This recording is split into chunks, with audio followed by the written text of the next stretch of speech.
Hello പ്രിയപ്പെട്ടവരെ, ഞാൻ ബീനയാണേ. ഇന്ന് എൻ്റെ ഒരു കൂട്ടുകാരി ഒരു വിഷമം തോന്നിയ ഒരു കാര്യം എന്നോട് പറഞ്ഞായിരുന്നു, ഷെയർ ചെയ്തായിരുന്നു. അത് കൂട്ടുകാരുമായിട്ട് ഷെയർ ചെയ്യാൻ വന്നതാണ്. പിന്നെ വെള്ളായണി കായലിൽ ഞങ്ങൾ പോയത് യാത്രയൊക്കെ ഞാൻ കഴിഞ്ഞ ദിവസം ഇട്ടായിരുന്നു. അപ്പോൾ അതിൻ്റെ ഒരു 2-3 ദിവസം മുമ്പ് ഇട്ടതാണ്. അതിൻ്റെ ബാക്കി ഞാൻ ഇടുമെന്ന് പറഞ്ഞായിരുന്നു വീഡിയോ. അപ്പോൾ അത് കടൽ കാഴ്ചയാണ്. കൂട്ടുകാർ സ്കിപ്പ് ചെയ്യാതെ കാണണേ. വിഷമകരമായ ഒരു കാര്യം എനിക്ക് പറയാൻ വന്നത്, പിന്നെ അവളുടെ വീടിൻ്റെ അടുത്ത് നല്ല 3 വലിയ പട്ടികളുണ്ടായിരുന്നേ. ആ വീട്ടുകാർ നല്ല ഓമനിച്ച് വളർത്തിയ നല്ല 3 പട്ടികൾ. പക്ഷെ ആ വീട്ടുകാരുടെ കുഴപ്പം എന്താണെന്നറിയോ? അവിടെ നാട്ടിലുള്ളവരോട് പിന്നെ നിസ്സാര കാര്യങ്ങൾക്ക് അല്ലെങ്കിൽ യാതൊരു കാര്യമില്ലാതെയൊക്കെ അവരുടെ പിന്നെ വീട്ടുകാരോടൊക്കെ പോയി ചീത്ത പറയുകയും അവിടെ ഇല്ലാത്തത് പറയുകയും അധിക്ഷേപിക്കുകയും പിന്നെ വഴക്കുണ്ടാക്കുകയൊക്കെ ചെയ്യുവേ. അപ്പോൾ അവർ തിരിച്ച് പ്രതികരിക്കുമ്പോഴത്തേക്ക് ഈ 3 പട്ടികളെയും അവർക്കെതിരെ അഴിച്ചു വിടുവേ. അപ്പോൾ ഈ പട്ടികളും വേറെ കുറച്ച് പിന്നെ പട്ടികളെയും വിളിച്ചുകൊണ്ട് പോയിട്ട് ചെന്ന് ചള്ളനെ കുരയ്ക്കുകയെ. അപ്പോൾ അങ്ങനെ ആയപ്പോഴത്തേക്ക് ആരോ വിഷം വെച്ച് ഈ 3 പട്ടികളും ചത്തുപോയി. അപ്പോൾ അത് പാവം, എനിക്ക് ആ പട്ടികളോട് സഹതാപവും പിന്നെ ഒരു വിഷമവും തോന്നുന്നുണ്ട്.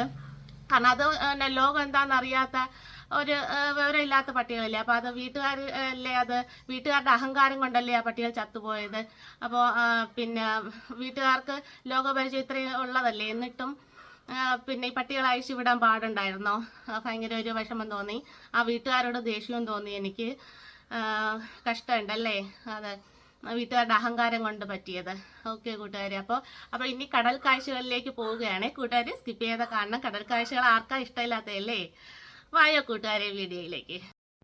അപ്പം ഞങ്ങൾ പോകുന്ന വഴിയിൽ ഒരു ഷോപ്പിൽ ഒരു പട്ടിക്കുട്ടനെയും പൂച്ചക്കുഞ്ഞുങ്ങളെയും പക്ഷികളെയൊക്കെ ഇട്ട് ഇങ്ങനെ വിൽക്കാൻ വച്ചിരിക്കുന്നത് കണ്ടു.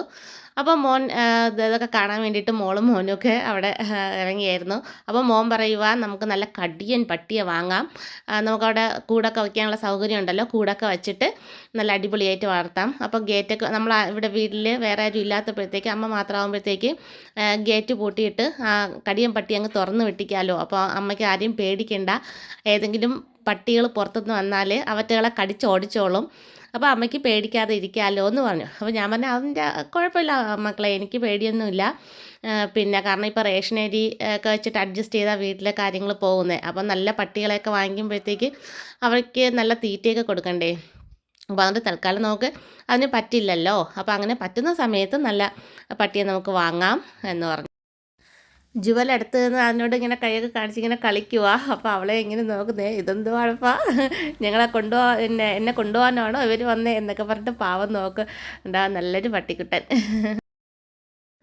എന്നിട്ട് ഞങ്ങൾ അങ്ങനെ പോകുമ്പോഴത്തേക്ക് അതാ കുറച്ച് താറാവ് കുഞ്ഞുങ്ങളുമായിട്ട് ഒരാൾ വരുവാണേ വിൽക്കാനായിട്ട്. അപ്പോൾ അത് മോള് കണ്ടിട്ട് അവൾക്ക് ഈ ഇങ്ങനെ കോഴി കുഞ്ഞുങ്ങൾ താറാവ് കുഞ്ഞുങ്ങളൊക്കെ കാണുമ്പോഴത്തേക്ക് ഭയങ്കര ഇഷ്ടമാണ് ഇങ്ങനെ കയ്യിലെടുത്ത് കളിക്കാൻ വേണ്ടിയിട്ട്. അപ്പോൾ അവളിങ്ങനെ ഇരുന്ന് പിണങ്ങുമോ, എനിക്ക് കയ്യിലെടുക്കണം അമ്മ കയ്യിലെടുക്കണം എന്ന്. പിന്നെ നമ്മൾ അവിടെ വണ്ടി നിർത്തിയിട്ട് പിന്നെ അവരോട് പറഞ്ഞു, മോക്കൊന്ന് വാങ്ങിക്കാൻ വേണ്ടിയിട്ടല്ല, നമുക്ക് വാങ്ങാൻ അത് വേണ്ട, അല്ലാതെ മോക്ക് കയ്യിലെടുത്തൊന്ന് കളിക്കാൻ വേണ്ടിയിട്ടൊന്ന് തരുമെന്ന് ചോദിച്ചു അല്പനേരത്തേക്ക്.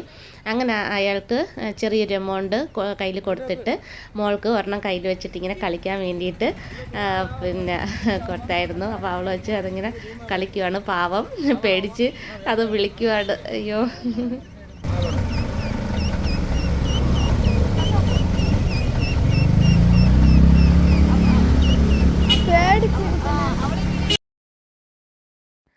അങ്ങനെ അല്പനേരം കയ്യിലൊക്കെ വെച്ച് കളിച്ചിട്ട് അവളങ്ങ് തിരിച്ച് കൊടുത്തു.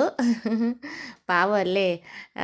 പിന്നെ അയാളും ജീവിക്കാൻ വേണ്ടിയിട്ട് ഓരോരോ വേഷങ്ങൾ കിട്ടുന്നു. പാവം താറാവ് കുഞ്ഞുങ്ങൾ എത്രയോ കിലോമീറ്ററുകൾ ദിവസം രാവിലെ തൊട്ട് രാത്രി ഇങ്ങനെ നടന്ന് പോകുന്നു. പാവം ജീവിക്കാൻ വേണ്ടിയിട്ട് നമ്മളും എല്ലാവരും ഓരോരോ വേഷങ്ങൾ കിട്ടുന്നു. അങ്ങനെ അവരുടെ ജോലി തുടരുന്നു, ഞങ്ങളും മുന്നോട്ട് പോകുന്നു. ഇനി ശംഖുമുഖത്തേക്കാണ് കൂട്ടുകാരെ. കടൽ കാഴ്ചകൾ കാണാൻ എല്ലാവർക്കും ഭയങ്കര ഇഷ്ടമാണല്ലേ. അപ്പോൾ നമുക്ക് ശംഖുമുഖത്തേക്ക് പോകാം. കടലിലെ ഓളങ്ങളും തിരമാലകളും ഒക്കെ നമുക്ക് കാണാം, ആസ്വദിക്കാം. ഒപ്പം വായോ സ്കിപ്പ് ചെയ്യാതെ.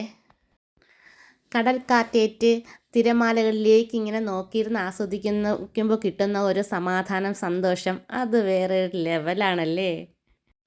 നമ്മളിപ്പോൾ എത്താൻ പോകുന്നത് ഭീമാപള്ളിയിലാണ്. ഭീമാപള്ളി. ഞാൻ ഈ ഫായും ഇഫയും ബായും ഒക്കെ എപ്പോഴും അങ്ങോട്ട് മാറിപ്പോവും. അപ്പോൾ ഭീമാപള്ളിയിൽ എത്തി അതിനുള്ളിലേക്ക് നമ്മൾ കയറുകയാണ്.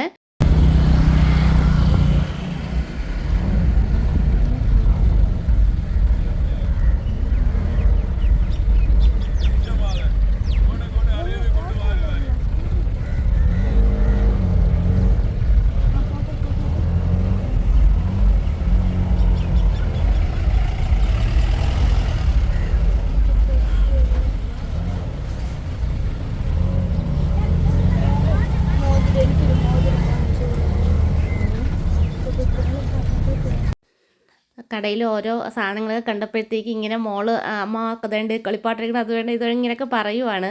അപ്പോൾ ഞാൻ വീട്ടിൽ നിന്ന് ഇറങ്ങിയപ്പോഴേ പറഞ്ഞു എനിക്ക് എൻ്റെ ടെസ്റ്റും കാര്യങ്ങൾക്ക് വേണ്ടിയിട്ടാണ് പോകുന്നത്. നിങ്ങൾ ഒന്നും വേണമെന്നൊന്നും ചോദിക്കാതെ മിണ്ടാതെ എൻ്റെ കൂടെ വന്നാൽ ഞാൻ കൊണ്ടുപോകും എന്ന് പറഞ്ഞു. അപ്പോൾ പറഞ്ഞു അമ്മ നമുക്കൊന്നും വേണ്ട, വെറുതെ കറങ്ങാൻ മാത്രം കൊണ്ടുപോയാൽ മതി എന്നൊക്കെ പറഞ്ഞു. അപ്പോൾ സാമ്പത്തിക മാന്ദ്യമായതുകൊണ്ട് ഞാൻ അവരെ അങ്ങനെ പറഞ്ഞു കൊടുത്തു. എന്നാലും അതൊക്കെ കണ്ടപ്പോഴത്തേക്ക് അവൾക്കതൊക്കെ ഇങ്ങനെ ഇങ്ങനെ പറഞ്ഞു. പിന്നെ കുഴപ്പമില്ല. അപ്പോൾ ഞാൻ പറഞ്ഞു മക്കളെ സാമ്പത്തിക മാന്ദ്യമാണ്, ഞാൻ പറഞ്ഞതല്ലേ കൂടെ വരുമ്പോഴത്തേക്ക് ഒന്നും ചോദിക്കല്ലേ എന്ന് പറഞ്ഞു. അപ്പോൾ ഓക്കെ എന്ന് പറഞ്ഞു. അപ്പോൾ എന്നാലും പിന്നെ കടൽക്കരയിൽ പോയപ്പോൾ അവിടെ വെച്ച് ഞാൻ ഐസ്ക്രീമൊക്കെ വാങ്ങിച്ചു കൊടുത്തായിരുന്നു. ഞങ്ങൾ വീഡിയോ എടുക്കുന്ന കണ്ടിട്ട് ഒരാളിങ്ങനെ വണ്ടിയിരുന്ന് ടാറ്റയെ കാണിക്കുക.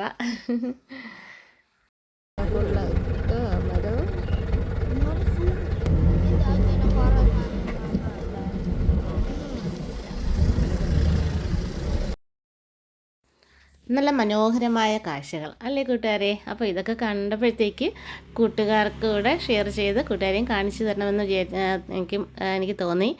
അപ്പോൾ പിന്നെ ഇവിടെ തിരുവനന്തപുരം ആണിത്, ഭീമാപള്ളി. അപ്പോൾ ഈ തിരുവനന്തപുരത്ത് അല്ലാത്ത വേറെ കൂട്ടുകാരുണ്ടല്ലോ, അപ്പോൾ അവർക്ക് വേണ്ടിയിട്ട് ഞാനിത് ഷെയർ ചെയ്തതാണേ. അപ്പോൾ ഞങ്ങളിങ്ങനെ കാര്യങ്ങളൊക്കെ പറഞ്ഞ് മക്കളുമായിട്ട് കാര്യങ്ങളൊക്കെ പറഞ്ഞ് ഇങ്ങനെ പോവുക. ഇനി അടുത്ത് നേരെ പോകുന്നത് ശംഖുമുഖത്തേക്കാണേ. അപ്പം നമുക്കിനി ശംഖുമുഖത്തെ കാഴ്ചകളൊക്കെ കാണാം. അവിടുത്തെ എന്താ പറയുക കാറ്റേറ്റ് നല്ല രസമുണ്ട് കേട്ടോ. കടൽക്കാറ്റേൽക്കാൻ ഇഷ്ടമില്ലാത്ത ആരാ ഉള്ളതല്ലേ? എല്ലാവർക്കും ഇഷ്ടമാണ്. കടൽത്തിരയിൽ കളിക്കാനും ആർക്കാ ഇഷ്ടമില്ലാത്ത? എല്ലാവർക്കും ഇഷ്ടമാണ്. എനിക്കും ഇഷ്ടമാണ്. പണ്ട് ഞാൻ നടക്കുന്ന സമയത്തെ ഞങ്ങൾ പിന്നെ ഇങ്ങനെ വീട്ടിൽ നിന്നൊക്കെ ടൂർ പോകും. പക്ഷേ പിന്നെ എന്നെ പപ്പയും അമ്മയും കടലിലോട്ട് വെള്ളത്തിലോട്ട് ഇറങ്ങാൻ സമ്മതിക്കില്ല. അവർക്ക് ഭയങ്കര പേടി. അവർ കെയറിങ് കൂടിപ്പോയതിൻ്റെ കുഴപ്പങ്ങളാണ്. അപ്പോൾ എന്നെ കുറച്ചിങ്ങനെ എൻ്റെ കൂടെ ഞങ്ങളോടൊപ്പമൊക്കെ വരുന്ന റിലേറ്റീവ്സ് അല്ലെങ്കിൽ ചിലപ്പോൾ കൂടുതൽ പള്ളിയിൽ നിന്നൊക്കെ ടൂറിന് പോകും. അപ്പോൾ അങ്ങനെയൊക്കെ വരുമ്പോഴത്തേക്ക് കൂടെ ഉള്ളവരും എൻ്റെ പ്രായത്തിലുള്ളവരൊക്കെ ഇങ്ങനെ തിരയിൽ നിന്ന് കളിക്കും. ഞാൻ എന്താ പറയുക വിഷമത്തോടെ ഇങ്ങ് ആ മണലിൽ പോലും കുറച്ചിങ്ങ് അകലത്തിലേ എന്നെ നിർത്തിക്കോളൂ. കടലിൻ്റെ അടുത്തോട്ട് പോകുമ്പോൾ പോലും എന്നെ സമ്മതിക്കില്ലായിരുന്നു കേട്ടോ പപ്പയും അമ്മയും. അങ്ങനെ അപ്പോൾ നമുക്ക് എന്താ പറയുക പിന്നെ കെയറിങ് വേണം, പിന്നെ ഇത് സേഫ്റ്റി നോക്കണം ഇല്ലെന്നല്ല. അപ്പോൾ ആ സേഫ്റ്റിയൊക്കെ നോക്കി കുറച്ചൊക്കെ ഒന്ന് പിന്നെ സുരക്ഷിതമായ സ്ഥലത്ത് നിന്ന് തിരയിലൊക്കെ കളിക്കണം. കാരണം ഇപ്പോൾ എനിക്ക് പിന്നെ കഴിയുന്നുണ്ടോ? ഇല്ല അല്ലേ? മനുഷ്യർക്ക് എപ്പോൾ എന്താ സംഭവിക്കുകയെന്ന് പറയാൻ പറ്റില്ല അല്ലേ? അപ്പോൾ നമുക്ക് ആരോഗ്യമുള്ള സമയത്ത് നമുക്ക് ആസ്വദിക്കാൻ പറ്റുന്ന കാര്യങ്ങളൊക്കെ സേഫ്റ്റിയൊക്കെ നോക്കി ചെയ്യുക. യാത്രകൾ പോവുക, ഇഷ്ടമുള്ള ഭക്ഷണങ്ങൾ കഴിക്കുക. നമ്മൾ പിന്നെ കുറച്ച് ഒരു ഏജൊക്കെ കഴിഞ്ഞാൽ പിന്നെ അയ്യോ കൊളസ്ട്രോളും ഷുഗർ ഇങ്ങനെയൊക്കെ അസുഖത്തിൻ്റെ ആ ഒരു ഇതൊക്കെ പിന്നെ നമുക്ക് ഇഷ്ടമുള്ള ഫുഡുകൾ കഴിക്കാൻ പറ്റത്തില്ല. അപ്പോൾ നല്ല പ്രായത്തിൽ എല്ലാം വലിച്ചു വാരി കഴിക്കണമെന്നല്ല, ശരീരം കൂടി നോക്കണം. പിന്നെ പെട്ടെന്ന് കൊളസ്ട്രോൾ ഷുഗറൊക്കെ പിടിക്കാതെയൊക്കെ നോക്കണം. എങ്കിലും നമുക്ക് ഇഷ്ടമുള്ള ഭക്ഷണങ്ങളൊക്കെ പിന്നെ വാങ്ങിച്ച് കഴിക്കുകയും വേണം. ഇങ്ങനെ കൂട്ടി കാശൊക്കെ വെച്ച് നിന്നിട്ടൊന്നും ഒരു കാര്യവും ഇല്ല. പിന്നെ കാര്യമില്ലെന്നല്ല, നമുക്കിപ്പം പിന്നെ വയസ്സാകുമ്പോഴത്തേക്ക് കഞ്ഞി പിടിച്ച് കിടക്കാനുള്ള പൈസ ഉണ്ടാക്കി വെക്കണം ഇല്ലെന്നല്ല.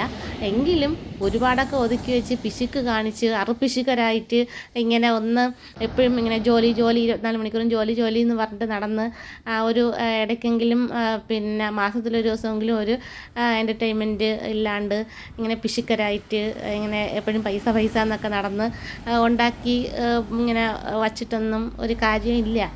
ഒരു 70-80 വർഷം ആകുമ്പോഴത്തേക്ക് തട്ടിപ്പോവേണ്ട ആൾക്കാർ.